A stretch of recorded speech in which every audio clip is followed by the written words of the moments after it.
Margaret had worked at Sunset Manor for 12 years, but she'd never seen anything like what happened that Tuesday night. The elderly residents were supposed to be asleep by 9, yet she found Mrs. Chen standing in the hallway at 2 a.m., her eyes completely black, whispering in a language that sounded older than time itself. When Margaret approached, Mrs. Chen turned toward her with a smile that revealed teeth far too sharp for an 87-year-old woman. "He's been waiting for you, dear," she said, her voice carrying an echo that seemed to come from the basement. That's when Margaret realized the truth about Sunset Manor and why the night shift never lasted more than a week. Don't forget to subscribe and drop a comment about your favorite horror topic. I read every single one and use your suggestions for future videos. Margaret Santos thought she'd seen everything during her 12 years as a night nurse. Sunset Manor wasn't exactly the Ritz, but it was decent enough for a care facility on the outskirts of town. The pay was surprisingly good for night shifts, which should have been her first red flag. Nobody pays premium wages for watching elderly residents sleep unless there's a catch. The catch started revealing itself during her 3rd week. Mrs. Patterson, 83 years old with advanced dementia, shouldn't have been able to navigate the hallways in complete darkness. Yet Margaret found her standing outside the medication room at 3 a.m., perfectly still, not confused or disoriented like usual. When Margaret approached with her flashlight, Mrs. Patterson's eyes reflected the light like an animal's. "The master doesn't like bright lights during feeding time," Mrs. Patterson whispered, her voice clearer than it had been in months. Margaret dismissed it as a dementia episode, but the pattern continued. Mr. Rodriguez, who couldn't remember his own name during the day, would recite poetry in perfect Latin at midnight. Mrs. Chen, confined to a wheelchair, was found standing at her window every night at exactly 2:15 a.m., watching the parking lot with an intensity that made Margaret's skin crawl. The death rate at Sunset Manor was within normal parameters for a facility housing 97 residents. Heart failure, stroke, pneumonia, all natural causes that raised no suspicions from families or state inspectors. What Margaret noticed was the timing. Deaths always occurred between 2 a.m. and 4 a.m., always on nights when she was scheduled in a different wing of the building. The victims shared certain characteristics too. They were always among the healthier residents, the ones who still had some fight left in them, never the completely bedridden or those already at death's door. It was as if something was selecting them based on vitality rather than vulnerability. Margaret started keeping her own records, noting behaviors, times, and patterns that the official documentation seemed to miss. The administration encouraged minimal note-taking for night shifts, claiming it reduced paperwork burdens. Now she wondered if there was a more sinister reason for keeping the night staff uninformed and disconnected from the bigger picture. The hiring practices at Sunset Manor were another puzzle piece that didn't fit. The facility went through night staff at an alarming rate, with most employees lasting less than a month. Exit interviews were waived, and references were rarely checked thoroughly. The human resources director, a pale woman named Ms. Valdez, who only worked evening hours, seemed more interested in hiring young, healthy applicants than experienced caregivers. Margaret discovered this when she volunteered to help with interviews during a particularly severe staffing shortage. Every candidate Ms. Valdez selected was between 22 and 35, physically fit, and notably attractive. Experience in elder care was listed as preferred, but not required. When Margaret suggested interviewing a 50-year-old candidate with 15 years of nursing home experience, Ms. Valdez dismissed her immediately. "We need staff who can handle the physical demands of night shifts," Ms. Valdez explained, though Margaret couldn't understand what physical demands she meant. The night shift mostly involved medication rounds and responding to call buttons. The basement was strictly off-limits to all staff except maintenance, which was contracted through an outside company that only worked during daylight hours. Margaret had tried to access it once when searching for extra linens, but found the door locked with a keypad system that seemed excessive for a storage area. The few times she'd seen maintenance workers, they looked exhausted and wouldn't make eye contact. Security cameras covered every inch of the facility except for 2 areas: the basement entrance and a section of the east wing where the longest-term residents lived. When Margaret asked about these blind spots, she was told it was to protect resident privacy, though that explanation made little sense given the cameras in all the bedrooms and bathrooms. The East Wing residents were different from the others. They'd been at Sunset Manor longer than anyone could remember, some for over 20 years. Their medical records were kept separate, handled directly by the facility's medical director who visited only at night. These residents never seemed to age or deteriorate the way elderly people typically did. If anything, they appeared more vigorous during night hours, moving through the hallways with purpose while the newer residents slept peacefully in their beds. Margaret realized she was documenting something that defied logical explanation, but she couldn't stop investigating. The night that changed everything started like any other Tuesday. Margaret arrived at 10 p.m. for her shift, received the standard handoff from the evening nurse, and began her rounds. The East Wing was particularly active, with several residents wandering the halls despite it being well past lights out. Mrs. Chen smiled at her with those two sharp teeth, and Mr. Petrov nodded from his doorway, like they shared a secret. At midnight, Margaret heard singing coming from the recreation room, not the confused humming of dementia patients, but a coordinated chorus in a language she didn't recognize. The melody was haunting, almost hypnotic, and she found herself drawn toward the sound despite every instinct telling her to stay away. The recreation room was filled with residents who should have been in bed, sitting in a perfect circle, their eyes closed as they sang. In the center of the circle sat a figure Margaret had never seen before. A tall, gaunt man in an expensive suit that looked decades out of style. His skin was pale as moonlight, and when he opened his eyes to look at her, they were completely black. "Margaret," he said, and his voice seemed to come from everywhere at once. "We've been waiting for you." The residents stopped singing and turned to face her in perfect synchronization. Their expressions were serene, almost blissful, but their eyes held the same impossible darkness as the man in the center. Margaret tried to back away, but found her feet wouldn't obey her commands. "Don't be afraid," the man continued, rising from his chair with fluid grace. "You've served us well these past weeks. Your curiosity, your record-keeping, it shows dedication. The kind of attention to detail we value in our permanent staff."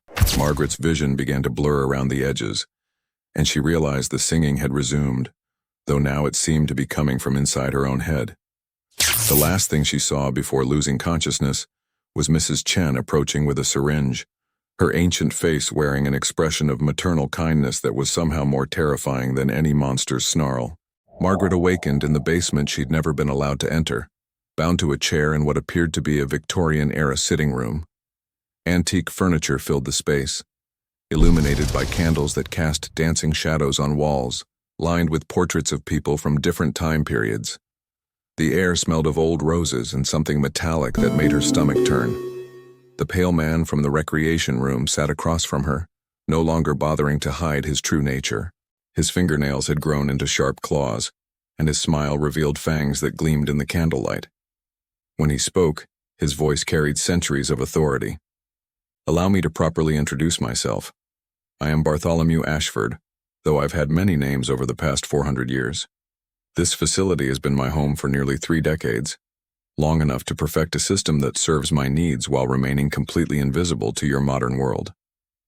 Margaret struggled against her restraints, but the elderly residents she'd cared for stood around her chair like sentries. Up close, she could see that their apparent frailty was an illusion. Their muscles were defined beneath wrinkled skin, their posture straight and alert. They weren't victims, they were willing participants. "You see, Margaret, society has created the perfect hunting ground for creatures like myself. Nursing homes are places where death is expected, where the elderly are forgotten by families too busy with their own lives. No one questions when residents pass away in their sleep, and no one investigates too closely when night staff disappear after short employment periods." Bartholomew rose and began pacing the room, his movements predatory and graceful. "For centuries I hunted in cities, always moving to avoid detection. But the modern world offers something far better: institutionalized invisibility. Here, I can feed regularly without arousing suspicion, surrounded by willing servants who've already lived full lives and now serve a greater purpose." Mrs. Chen stepped forward, her transformation even more dramatic than the others. Her stooped posture had straightened and her eyes held an intelligence that seemed almost supernatural. "Master Bartholomew gave us purpose, when our families discarded us like broken furniture. We are his guardians now, his hunters, his family. The process is quite elegant, Bartholomew continued, settling back into his chair. We select residents who are healthy, but isolated, those whose families rarely visit, who won't be missed immediately. I turn them slowly over several months, feeding just enough to create a bond while allowing them to maintain their human appearance during the day. Margaret watched in horror as he gestured to the residents around her. They become my eyes and ears throughout the facility. During night hours, when their vampiric nature is strongest, they help me select appropriate staff members for feeding. Young, vital individuals like yourself provide the sustenance I need, while the turned residents require very little blood to maintain themselves. The system was diabolically perfect. During the day, the turned residents appeared to be normal, elderly people, sleeping frequently and showing typical signs of aging. State inspectors, visiting family members, and day shift staff saw exactly what they expected to see. Only during the night hours did their true nature emerge, when the facility was staffed by a skeleton crew of young nurses who rarely lasted long enough to recognize the pattern. Ms. Valdez has been particularly useful in recruitment, Bartholomew smiled. She's been with me for nearly 15 years, since she was about your age. The hiring practices ensure a steady supply of suitable candidates, while the high turnover prevents anyone from staying long enough to notice inconsistencies. Margaret found her voice, though it came out as barely a whisper. The maintenance workers, the security cameras, all part of the arrangement. The maintenance company is owned by descendants of my previous servants. They understand the importance of discretion. The camera blind spots ensure our activities remain private, while still providing the illusion of proper security to inspectors. Bartholomew leaned forward, his dark eyes boring into hers. You've been more observant than most, Margaret. Your notes, your questions, your instincts, they remind me of hunters from my earlier centuries. I could simply drain you and dispose of the body, as I have with others who grew too curious. But I'm offering you something different. The candles flickered, casting his shadow large against the wall behind him. Join us willingly, and I'll grant you immortality. Refuse, and you'll become nothing more than tonight's meal. The choice is yours, but choose quickly. Dawn approaches, and I haven't fed in nearly a week.